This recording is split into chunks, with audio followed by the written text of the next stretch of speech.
Bonjour à toutes et à tous, ravi de vous retrouver pour le JT de ce vendredi 23 avril. Voici les titres que nous allons développer. La modification du contrat recommandé ne vaut pas inaptitude. Matériel vendu non conforme et contrôle du crédit d'impôt recherche.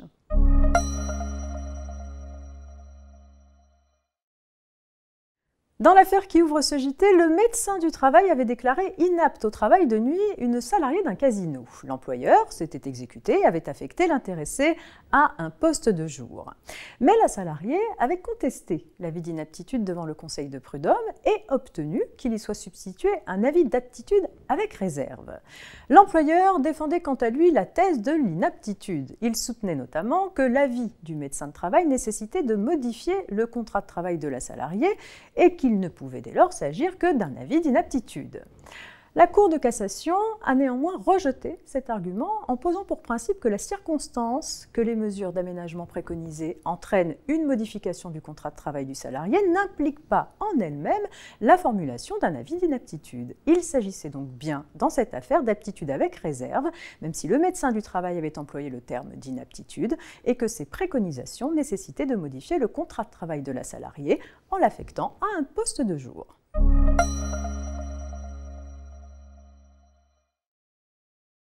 La réception sans réserve de la chose vendue par l'acheteur lui est interdit de se prévaloir de ses défauts apparents de conformité. C'est une règle bien connue, mise en œuvre dans un arrêt rendu récemment par la Cour de cassation. Dans cette affaire, un moteur d'occasion installé sur un chalutier se révèle inadapté et cause une avarie quelques mois après son installation.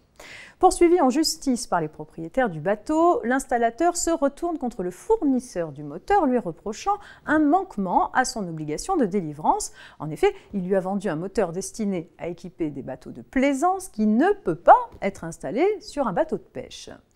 Le vendeur se défend en invoquant alors la réception sans réserve de la chose par l'acheteur qui couvre ses défauts apparents de conformité.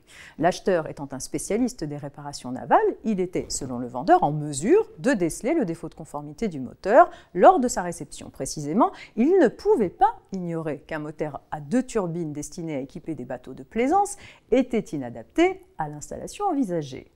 Une argumentation qui convainc la Cour de cassation. Selon elle, l'acceptation sans réserve de la marchandise vendue par l'acheteur lui interdit de se prévaloir de ses défauts apparents de conformité.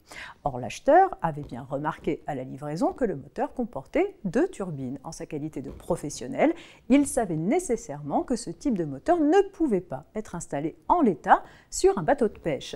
Étant ainsi en mesure de connaître le défaut de conformité du moteur livré, l'acheteur ne peut pas le reprocher à son vendeur et obtenir qu'il garantisse sa condamnation envers les propriétaires du bateau.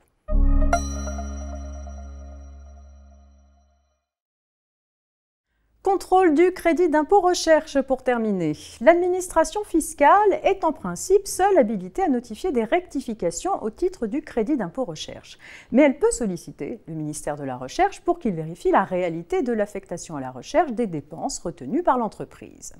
Les agents du ministère de la Recherche doivent alors suivre une procédure bien précise. Ils doivent envoyer à l'entreprise vérifier une demande d'éléments justificatifs et lui accorder la possibilité d'un entretien oral en cas d'envoi d'une deuxième demande d'information. Si cette procédure n'est pas respectée, le redressement peut être annulé. C'est ce qu'a obtenu une entreprise ayant reçu un redressement fiscal après l'intervention d'un agent du ministère de la Recherche. Celui-ci avait souligné l'ambiguïté des explications fournies par la société pour défendre le caractère novateur des solutions techniques qu'elle soutenait avoir développées, alors qu'il ne lui avait envoyé ni demande d'éléments justificatifs, ni demande d'informations complémentaires pour mener à bien son expertise. La privation de cette garantie fondamentale entraîne l'annulation du redressement. Fin de cette semaine de JT préparée par la rédaction de la Revue Fiduciaire. Je vous souhaite un très bon week-end et on se retrouve dès lundi, bien sûr.